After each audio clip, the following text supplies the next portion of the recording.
Hello friends and dear all students of LNMU degree part 1। Friends मैं हूं आपका sir mister D Kumar. सबसे पहले स्वागत करता हूं आप सभी का एसएसपी एजुकेशन सेंटर के इस ऑफिशियल यूट्यूब चैनल पर।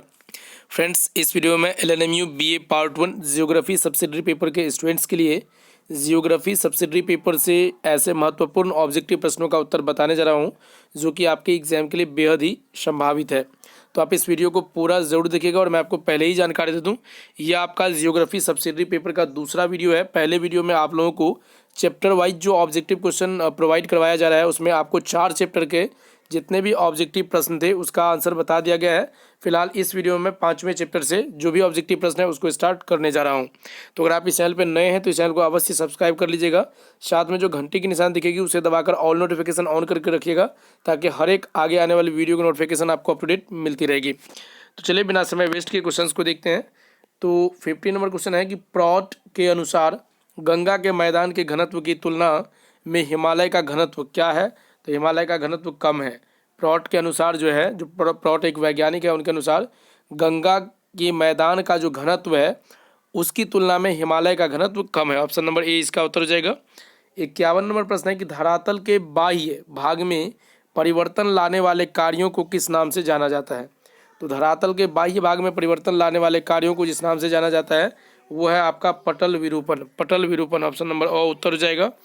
52 नंबर प्रश्न है, यदि वलन की एक भुजा कम तथा दूसरी ज़्यादा झुकी हो तो वह क्या होती है? तो वह असममित वलन कहलाता है। ऑप्शन नंबर 100 इसका उत्तर हो जाएगा। 53 नंबर प्रश्न है कि सम स्थिति सिद्धांत का प्रयोग किया गया था, अथवा इसको दूसरे तरीके से पूछा जा सकता है कि सम स्थिति शब्द का सर्वप्रथम प्रयोग किया गया था। तो इसका सर्वप्रथम प्रयोग डटन द्वारा किया गया था। ऑप्शन नंबर ओ उत्तर हो जाएगा। 54 नंबर प्रश्न है, भूमि संतुलन के संबंध में तैरने के आधार पर जो सिद्धांत प्रतिपादित किया गया वो सिद्धांत कौन सा है? तो वह है आपका एवरी का मत। 55 नंबर प्रश्न है, धरती के नीचे क्षतिपूर्ति तल की अवधारणा को किसने स्वीकार किया है? तो ये जो है जोली ने स्वीकार किया है। दोस्तों अगर आपको इसका पीडीएफ चाहिए तो इस वीडियो के डिस्क्रिप्शन बॉक्स में आपको टेलीग्राम ग्रुप का लिंक दे दिया गया है, आप उसमें अवश्य जुड़ जाइएगा क्योंकि वहाँ पे आपको उस ग्रुप में पीडीएफ प्रोवाइड करवाई जाती है। चलिए 55 नंबर क्वेश्चन देखते हैं। आइसोस्टेसी ग्रीक भाषा का शब्द है जिसका अर्थ होता है, इसका अर्थ होता है समान खड़ा होना। ऑप्शन नंबर ब इसका उत्तर हो जाएगा। उसके बाद है, भूखंड के विपरीत सिरों को दबाकर पास लाने वाले प्रतिबल कहलाता है। तो भूखंड के विपरीत सिरों को दबाकर पास लाने वाला प्रतिबल संपिंडन कहलाता है। ऑप्शन नंबर ब इसका उत्तर हो जाएगा। उसके बाद 58 नंबर प्रश्न है कि एक भ्रंश घाटी का निर्माण होता है। तो एक भ्रंश घाटी का निर्माण फॉल्टिंग क्रिया द्वारा होता है। ऑप्शन नंबर ओ उत्तर हो जाएगा। 59 नंबर प्रश्न है, जैफरे का तापीय संकुचन सिद्धांत समझाया है। तो जैफरे का तापीय संकुचन सिद्धांत पर्वत निर्माण के बारे में समझाता है। ऑप्शन नंबर ओ इसका उत्तर हो जाएगा। 60 नंबर प्रश्न है कि कौन सी पर्वत श्रृंखला प्राचीनतम है? तो प्राचीनतम पर्वत श्रृंखला आपका अरावली है, ये आपको याद रखना है, महत्वपूर्ण है, बार बार एग्जाम में आते ही रहते हैं। 61 नंबर प्रश्न है कि भ्रंशन घाटी परिणाम है। भ्रंशन घाटी जो है फॉल्टिंग क्रिया का परिणाम है। ऑप्शन नंबर ब उत्तर हो जाएगा। उसके बाद है कि हिमालय एक है। तो हिमालय एक क्या है? तो हिमालय एक ब्लॉक पर्वत है। ऑप्शन नंबर 100 इसका उत्तर हो जाएगा। हिमालय एक ब्लॉक पर्वत है। 63 नंबर प्रश्न, हिमालय पर्वत की उत्पत्ति के लिए कौन सी भू हलचल जिम्मेदार है? तो हिमालय पर्वत की उत्पत्ति के लिए जो भू हलचल जिम्मेदार है वो है आपका अल्पाइन। ऑप्शन नंबर 100 इसका उत्तर हो जाएगा। 64 नंबर प्रश्न है, पर्वत निर्माण का संवहनिक तरंग सिद्धांत दिया था। तो पर्वत निर्माण का संवहनिक तरंग सिद्धांत जो दिए थे वो है आपका होम्स ने दिए थे। 65 नंबर प्रश्न है, जिस वलन की दोनों भुजाएं इतनी झुकी हों कि वे लगभग समानांतर प्रतीत हो तो उस वलन को कहते हैं, उस वलन को समनत वलन कहते हैं। ऑप्शन नंबर 2 इसका उत्तर हो जाएगा। 66 नंबर प्रश्न है कि भूखंड को विपरीत दिशा में खींचने वाला प्रतिबल कहलाता है। तो भूखंड को विपरीत दिशा में खींचने वाला प्रतिबल आपका तनाव कहलाता है। 100 इसका उत्तर हो जाएगा। अब चलिए छठा जो आपका चैप्टर है वो देख लेते हैं। छठा चैप्टर है ज्वालामुखी, भूकंप और चट्टानें। तो इससे जो महत्वपूर्ण ऑब्जेक्टिव है जो कि आप देख पा रहे हैं, 67 नंबर प्रश्न है कि फ्यूजियामा ज्वालामुखी है। तो ये फ्यूजियामा ज्वालामुखी जो है वो है जागृत ज्वालामुखी। बॉयज़ का उत्तर हो जाएगा। उसके बाद आगे आप देख सकते हैं 68 नंबर प्रश्न, ज्वालामुखी वह क्रिया है जिसमें भूगर्भ के गर्म पदार्थ पृथ्वी से धरातल की ओर आने की कोशिश करते हैं, यह जिस विद्वान का कथन है उसका नाम है। तो उसका नाम जो है वारसेस्टर है, वारसेस्टर। ऑप्शन नंबर ओ इसका उत्तर हो जाएगा। 69 नंबर प्रश्न है, ज्वालामुखी क्रिया से बनने वाली झील कहलाती है। तो ज्वालामुखी क्रिया से बनने वाली झील जो कहलाती है वो है आपका कालडेरा। ऑप्शन नंबर ओ इसका उत्तर हो जाएगा। फिर 70 नंबर प्रश्न है, ज्वालामुखी भूपटल के वे क्षेत्र हैं जिससे भूगर्भ का मैग्मा आदि पदार्थ उद्गार के रूप में बाहर निकलता है, यह कथन किसका है? तो यह कथन जो है मूंक हाउस का है। ऑप्शन नंबर बॉय इसका उत्तर हो जाएगा। 71 नंबर प्रश्न है, जिस ज्वालामुखी से गैस और टूटे फूटे पदार्थ अधिक ऊंचाई तक चले जाते हैं उसे कहते हैं। तो वो ज्वालामुखी जो है वो विशुवियस ज्वालामुखी है। ऑप्शन नंबर 100 इसका उत्तर हो जाएगा। उसके बाद आगे चलिए देखते हैं 72 नंबर प्रश्न। 72 नंबर प्रश्न है कि वे ज्वालामुखी जो एक बार आरंभ होने के बाद लंबे समय तक शांत रहते हैं उसे कहते हैं। तो लंबे समय तक जो शांत रहते हैं वो है आपका प्रसुप्त ज्वालामुखी। ऑप्शन नंबर बॉय इसका उत्तर हो जाएगा। 73 नंबर प्रश्न है कि भूकंप धरातल के वे प्रक्रम अथवा कंप है जो मानव से असंबंधित क्रियाओं के फलस्वरूप होते हैं, यह कथन किसका है? तो यह कथन जो है वो श्रेली सबरी का है, श्रेली सबरी का। ऑप्शन नंबर शेली सबरी 100 हो जाएगा। 74 नंबर प्रश्न है कि ज्वालामुखी के छिद्र के ऊपर जो गर्त दिखलाई देता है कहलाता है, वो गर्त आपका क्रेटर कहलाता है। ऑप्शन नंबर बॉय इसका उत्तर है। 75 नंबर प्रश्न है, ज्वालामुखी उद्भेदन के फलस्वरूप आने वाले भूकंप को क्या कहते हैं? तो ज्वालामुखी उद्भेदन के फलस्वरूप आने वाले भूकंप को ज्वालामुखी भूकंप कहते हैं। ऑप्शन नंबर और इसका उत्तर हो जाएगा। 76 नंबर प्रश्न है, अवसादी शैलों की समानांतर परतें में मैग्मा जमा होने से जो रूप बनते हैं उन्हें क्या कहते हैं? उन्हें कहते हैं आपका शील कहते हैं। बॉय इसका उत्तर हो जाएगा। 77 नंबर प्रश्न है कि भूपृष्ठ का लगभग 75% भाग कौन सी चट्टान से ढका है? तो ये अवसादी चट्टान से ढका है। कौन? तो भूपृष्ठ का लगभग 75% भाग। तो बॉय इसका उत्तर हो जाएगा। उसके बाद आगे 78 नंबर प्रश्न है, सर्वाधिक क्षतिकारक भूकंपीय तरंगे हैं। तो सबसे ज़्यादा क्षतिकारक होती है वो भूकंप तरंग जो है ये है आपका एल तरंगे। ऑप्शन नंबर 2 इसका उत्तर हो जाएगा। 79 नंबर प्रश्न है कि बहुमुखी उद्गार से उत्पन्न स्थलाकृति है। तो बहुमुखी उद्गार से उत्पन्न स्थलाकृति जो है ये आपका ज्वालामुखीय पठार है। बॉय इसका उत्तर हो जाएगा। 80 नंबर प्रश्न है, कौन सी आग्नेय शैल नहीं है? तो कौन सी आग्नेय शैल नहीं है?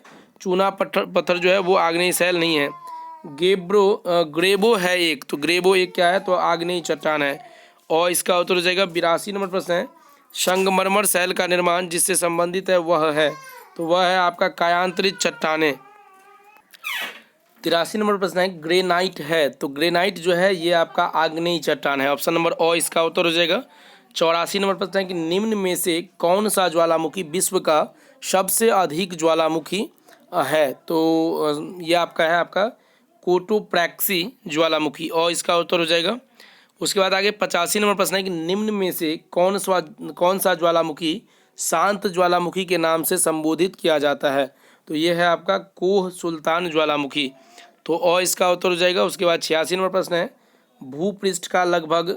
भाग अवसादी शैलों से ढका है। तो ये बार बार एग्जाम में आए हुए क्वेश्चन है।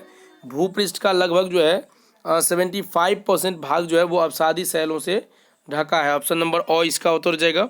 87 नंबर प्रश्न है कि वे चट्टानें जो अन्य चट्टानों के रूप परिवर्तन द्वारा बनी होती है कहलाती है। मतलब जो अन्य चट्टान के रूप परिवर्तन के फलस्वरूप बनी होती है वो चट्टान आपका कायांतरित चट्टानें कहलाती है। ऑप्शन नंबर बॉ इसका उत्तर हो जाएगा। अब चलिए 7वां जो चैप्टर है वो भी देख लेते हैं। 7वां चैप्टर है अनाच्छादन, अपक्षय और अपर्दन। तो इनसे जो ऑब्जेक्टिव है 88 नंबर प्रश्न है, गोखुर झील ... के अपर्दन कार्य द्वारा निर्मित है। तो ये हो जाएगा आपका प्रवाहित जल के अपर्दन कार्य द्वारा निर्मित जो है वो गोखुर झील है। 89 नंबर प्रश्न है कि इससे जलज गर्तिकाएँ बनाए जाते हैं। तो किससे? तो ये हो जाएगा आपका नदी से जलज गर्तिकाएँ बनाए जाते हैं। 90 नंबर प्रश्न है कि गार्ज स्थलाकृति संबंधित है। तो गार्ज स्थलाकृति जो है वो बहते जल से संबंधित है। 91 नंबर प्रश्न है, जलोढ़ पंख खाली स्थान के निक्षेप कार्य द्वारा निर्मित होती है। तो ये प्रवाहित जल के निक्षेप कार्य द्वारा निर्मित होती है। 92 नंबर प्रश्न है कि युवाला, जिसको आप शकुंड कहते हैं, का निर्माण होता है। तो इसका निर्माण भूमिगत जल से होता है। 93 नंबर प्रश्न है, नील नदी खाली स्थान में गिरती है। तो नील नदी भूमध्य सागर में गिरती है, याद रखना है, नील नदी भूमध्य सागर में गिरती है। 94 नंबर प्रश्न है, सहारा मरुस्थल खाली स्थान महाद्वीप में स्थित है। तो सहारा मरुस्थल जो है वो आपका अफ्रीका महाद्वीप में स्थित है, जो कि विश्व का सबसे बड़ा मरुस्थल है, ये भी आपको याद रखना है। 95 नंबर प्रश्न है कि तीक्ष्ण कटक बनने का प्रमुख कारण क्या है। तो प्रमुख कारण जो है हिमनद निक्षेप। तीक्ष्ण कटक बनने का प्रमुख कारण हिमनद निक्षेप है। 96 नंबर प्रश्न है, प्लाया झील का निर्माण होता है। तो प्लाया झील का निर्माण वायु निक्षेप से होता है। ऑप्शन नंबर 100 उत्तर हो जाएगा। 97 नंबर प्रश्न है, यारडांग बनने का प्रमुख कारण है। तो यारडांग बनने का प्रमुख कारण हवा द्वारा अपर्दन है। तो इसका उत्तर हो जाएगा। 98 नंबर प्रश्न है, स्टैलोगमाइट का निर्माण होता है। तो ये होता है आपका भूमिगत जल द्वारा, और इसका उत्तर हो जाएगा। 99 नंबर प्रश्न है, शैलों को तोड़ फोड़ कर धरातल को समतल बनाने की क्रिया क्या कहलाती है। महत्वपूर्ण क्वेश्चन है, इसको अनाच्छादन कहते हैं। शैलों को तोड़ फोड़ कर धरातल को समतल बनाने की जो क्रिया है वो अनाच्छादन कहलाती है, और इसका उत्तर हो जाएगा। उसके बाद आपका 100 नंबर क्वेश्चन है, भू आकृति जो हिमनद से संबंधित है वह आपका सर्क है, वह है सर्क। 101 नंबर प्रश्न, कौन सा भू आकार घाटी हिमनद अपर्दन का परिणाम नहीं है। तो ये आपका त्रिकोटिका है जो है वो घाटी हिमनद अपर्दन का परिणाम नहीं है। उसके बाद 102 नंबर प्रश्न, निम्न में से कोई हिमानी भू आकार नहीं है। तो वो आपका विसर्प जो है वो कोई भी हिमानी भू आकार नहीं है। 103 नंबर प्रश्न है कि जो भू आकार पवनकृत नहीं है वह है। तो वह जो है आपका लेपिज है, लेपिज पवनकृत भू आकार नहीं है। 104 नंबर प्रश्न है, गोखुर झील का निर्माण जिससे संबंधित है वह है। तो वह जो है आपका जल, गोखुर झील का निर्माण जिससे संबंधित है वह जल है, जल से संबंधित है। 105 नंबर प्रश्न है, अपर्दन चक्र की संकल्पना प्रतिपादित करने वाले हैं। तो अपर्दन चक्र की संकल्पना प्रतिपादित करने वाले WM डेविस हैं। तो इसका उत्तर हो जाएगा। 106 नंबर प्रश्न है, जो भू आकार हिमानीकृत नहीं है वह है आपका उर्मी चिन्ह। इसका उत्तर हो जाएगा। 107 नंबर प्रश्न है, लैपिस का निर्माण निम्न के कारण होता है। तो लैपिस का निर्माण जो है वो भूमिगत जल के कारण होता है, और इसका उत्तर हो जाएगा। 108 नंबर प्रश्न है, गोखुर झील परिणाम है। तो गोखुर झील जो है वो नदी अपर्दन का परिणाम है। 109 नंबर प्रश्न है, बरखान खाली स्थान के निक्षेप कार्य द्वारा निर्मित होता है। तो किसके निक्षेप कार्य द्वारा निर्मित होता है। तो ये है आपका पवन, बरखान जो है वो पवन के निक्षेप कार्य द्वारा निर्मित होता है। 110 नंबर प्रश्न है, भौगोलिक चक्र समय की वह अवधि है जिसके अंतर्गत एक उत्थित भूखंड अपर्दन के प्रक्रम द्वारा प्रभावित होकर आकृति विहीन समतल मैदान में बदल जाता है, यह कथन है। तो यह कथन जो है विलियम मोरिस डेविस का है, विलियम मोरिस डेविस का, और इसका उत्तर हो जाएगा। 111 नंबर प्रश्न है, वे घाटियाँ जिनमें ढाल तेज होता है और पार्श्व खड़े होते हैं क्या कहलाती है। तो वो आपके गॉर्ज कहलाती है, वो इसका उत्तर हो जाएगा। 112 नंबर प्रश्न है, छत्रक शिला ... अपर्दनात्मक कार्य द्वारा निर्मित होता है। तो खाली स्थान में पवन हो जाएगा। छत्रक शिला जो है वो पवन के अपर्दनात्मक कार्य द्वारा निर्मित होता है। 113 नंबर प्रश्न जो कि अंतिम प्रश्न है इस वीडियो का, डेल्टा का वह रूप जिसका निर्माण बारीक कणों के जमाव से होता है वह है। तो वह आपका पंजाकार डेल्टा है। तो वह इसका उत्तर हो जाएगा। तो आशा करते हैं आप सभी को वीडियो अच्छी लगी होगी। वीडियो अच्छी लगी तो वीडियो को लाइक कीजिएगा, और आगे के वीडियो को प्राप्त करने के लिए आप कमेंट करके अवश्य बताइएगा। मिलते हैं नए वीडियो में आगे आने वाले क्वेश्चंस के आंसर के साथ। तब तक के लिए अलविदा। जय हिंद, जय Bharat. Thank you so much.